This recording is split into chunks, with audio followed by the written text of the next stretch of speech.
Welcome to the intellectual losers. आज का हमारा टॉपिक है प्रॉपर्टी डीलर्स। ये एक ऐसा बिजनेस है जो विदाउट इन्वेस्टमेंट आप शुरू कर सकते हो। तो ये एक्चुअल में ऐसे दिखने जाओ तो किसी भी एज के लिए ये परफेक्ट बिजनेस है। अगर ये वर्क फ्रॉम होम भी आप करवा सकते हो अपने लिए, या आप कर सकते हो। बिफोर दैट आपको ये शुरू करने से पहले कुछ इन्फॉर्मेशन आपको चाहिए रहेगी, क्योंकि ये बिजनेस काफ़ी लॉन्ग टर्म पे काफ़ी पैसा बनाकर दे सकता है। जैसे कि मेट्रो सिटीज़ के अंदर ये काफ़ी अप ग्रोइंग बिजनेसेस में से एक है, जो इन फ्यूचर इनकी डिमांड्स काफ़ी है। और ये एक ऐसा बिजनेस है जितना वो बिल्डर्स नहीं कमा पाते उतना आप कमा सकते हो।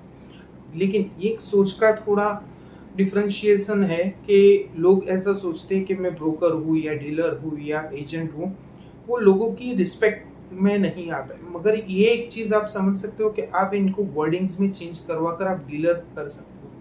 लाइक ए सब ब्रोकर या स्टॉक ब्रोकर, वैसे ही ये प्रॉपर्टी डीलर्स होते हैं, प्रॉपर्टी ब्रोकर्स होते हैं। मगर अगर ये आप ये फील्ड में नए हो तो आपको कुछ चीज़ों की आपको जानकारी चाहिए होगी। उसमें आज ये वीडियो ये चीज़ें दिखाने के लिए मैं आया हूँ कि आपको काफ़ी सारी चीज़ें इसमें पता हो सकती है, मगर कुछ ऐसी चीज़ें हैं जो आप स्किप कर रहे हो अपनी लाइफ में। देखिए, पहले तो मैं आपको बताना चाहूँगा, ये आप अगर प्रॉपर्टी डीलर बन रहे हो तो आपको शुरू कैसे करना है। पहले तो अगर आप ये फील्ड में नए हो तो एक सिंपल सी आपको मैं टिप दे देता हूँ। आप कहीं भी प्रॉपर्टी डीलर के वहाँ पर एक 6 महीने 8 महीने 1 साल के लिए आप जॉब ज्वाइन कर लीजिए। उससे क्या होगा कि आपको अपनी लाइफ में ये एक ऐसा एक्सपीरियंस मिलेगा कि आप जहाँ पर पेड सर्विस ले रहे हो, आपको सीखने के पैसे मिल रहे हैं।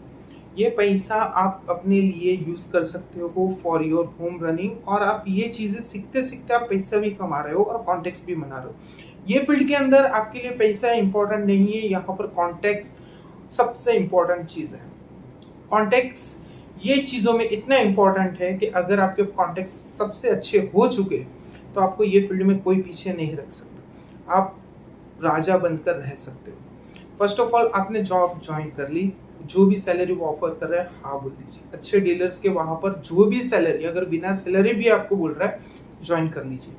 ये आपको काफ़ी बेनिफिट्स दे पाएगा। पहले तो आप प्रॉपर्टी बिल्डर्स के वहाँ पर बिल्डर्स है, ओनर्स, उनके टच में आएंगे जो ये बिजनेस में ऑलरेडी एस्टेब्लिश्ड है। दूसरा, आप कस्टमर्स के कुछ एस्टेब्लिश्ड कस्टमर्स होते हैं जो सिर्फ प्रॉपर्टीज पे इन्वेस्टमेंट्स करते हैं, तो आप उनके कॉन्टेक्स्ट में भी आएंगे जो रेगुलरली अपनी इन्वेस्टमेंट्स प्रॉपर्टीज में करते रहते हैं, रोटेशंस करते रहते हैं।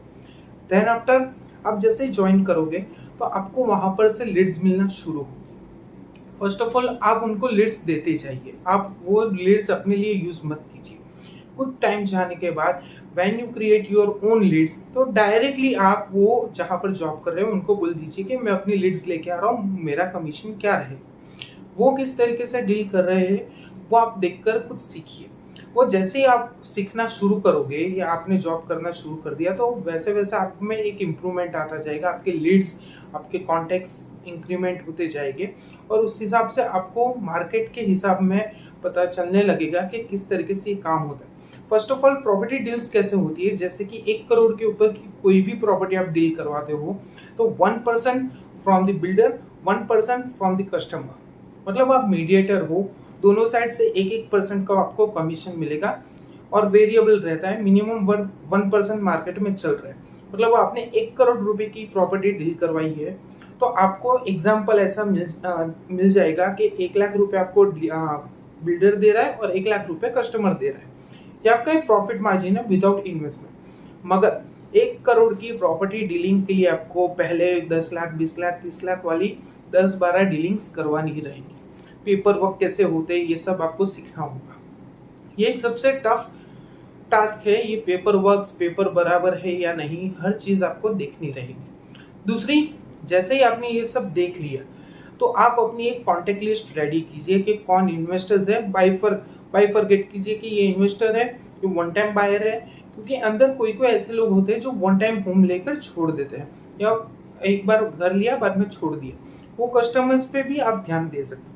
मगर जब ही आप डीलिंग करना शुरू करो, कोई कोई डीलर्स ये गलती कर बैठते हैं कि वो लोग जो रेंटिंग वाले होते हैं उनमें ध्यान नहीं देते, मगर रेंटिंग वाले आज जो रेंट पे रहते हैं, अगर आपके पास ऐसे 500 लोग आ गए हैं कांटेक्ट में कि वो रेंट पे आज रहने आए, तो उनमें से 20% आफ्टर 1 ईयर या 2 ईयर वो लोग फिर से कहीं ना कहीं तो बाई करेंगे, मगर वो अगर आप उनके कांटेक्ट में रहेंगे तो डेफिनेटली वो आपको ही कांटेक्ट करेंगे, मुझे प्रॉपर्टी चाहिए और मुझे बाई करनी है।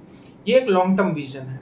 जैसे ही उनके किसी कांटेक्ट में कोई आता है, ये एक नेटवर्क चैनल जैसा हो जाता है, MLM टाइप, कि आपने किसी से अच्छा रिलेशन बिल्ड किया है तो वो आपको एक दूसरा कांटेक्ट दे पाएंगे। रेफरेंस कांटेक्ट्स पे ज़्यादा काम होता है।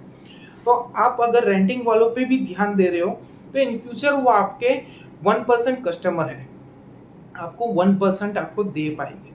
और रेंटिंग में तो फिलहाल ऐसा ही चल रहा है कि 15,000 रुपीज़ अगर रेंट है तो आपको 15,000 एज ए कमीशन ब्रोकरेज मिल रहा है।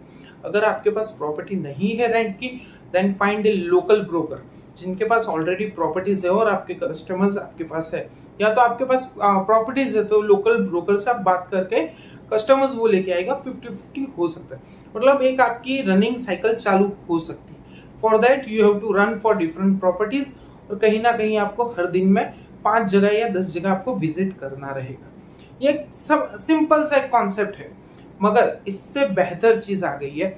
अगर आप ये प्रॉपर्टी डीलिंग्स के अंदर आपके कॉन्टेक्ट्स काफी अच्छे हो गए तो आप इन्वेस्टमेंट फर्म खोलकर बैठ सकते हो।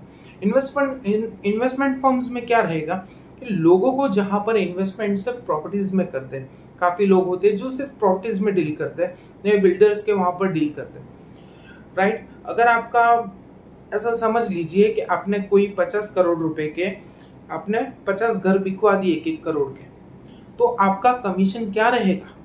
आपने कभी सोचा है? 50 लाख रुपए आपको वन साइडेड कमीशन है, मतलब आपने 50 करोड़ रुपए के घर बिकवाए तो आपको 1 करोड़ रुपया कमीशन मिलेगा ओवरऑल। जितना वो बिल्डर का प्रॉफिट है उतना आपको मिल पाएगा। मगर आपको ये चीज ध्यान रखनी है कि 50 करोड़ डायरेक्ट इतने सपने देखना इजी नहीं है। For that you have to get minimum 1000 customers in your phone book. अगर आपके पास 1000 कस्टमर्स है तो आप ये काम कर सकते हो।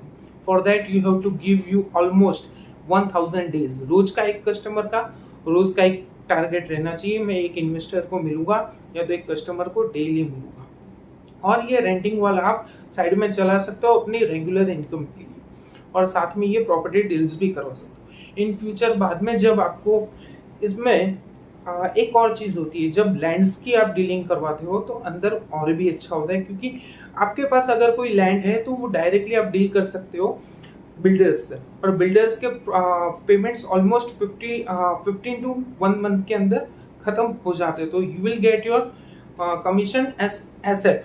जितना जल्दी हो सकता है ये चीज़ों में आप जाना शुरू कर दीजिए। मगर यहाँ पर कस्टमर को कैसे आप कन्विंस कर पाओगे? पहले तो आप अपनी कम्युनिकेशन स्किल्स सुधारिए, अपनी एक पर्सनालिटी रख दीजिए। अगर आपके पास 4 व्हील नहीं है तो एक अच्छी सी बाइक, अच्छी सी ड्रेसिंग, और वैसे आप तैयार होकर कस्टमर के पास जा सकते हो। वैसा नहीं कि टी शर्ट डाला, जीन्स डाला और निकल पड़े, वैसा नहीं। You have to be tip top in your personality. अगर आपकी पर्सनालिटी अच्छी है, इफ़ यू आर श्योर कि ये पार्टी कैपेबल है बाई करने के लिए, तो आप उनको कॉफ़ी के लिए या किसी चीज़ के लिए ऑफर कर सकते हो एट एनी कैफे। उनके पीछे थोड़ा खर्चा करना पड़ेगा। अगर वो प्रॉपर्टी नहीं ले रहे then also it's fine, but आपका कॉन्टेक्ट लिस्ट तो बढ़ रहा है। वो आज नहीं तो कल तो बाई करेंगे जब उनको ज़रूरत होगी। You can continue this work. अगर ये चीज़ों में आपको और भी कोई डिटेल चाहिए तो आप मुझे कांटेक्ट कर सकते हो मेरे ईमेल आईडी से या मेरे फ़ोन नंबर से जो मैंने डिस्क्रिप्शन में दिया हुआ है। Thank you. Please subscribe, comment and share to your friends. और ये आप बिना इन्वेस्टमेंट के आप बिजनेस चला सकते हो। और बहुत बहुत शुक्रिया अगर आप ये वीडियो देख रहे हो, प्लीज़ शेयर। Thank you.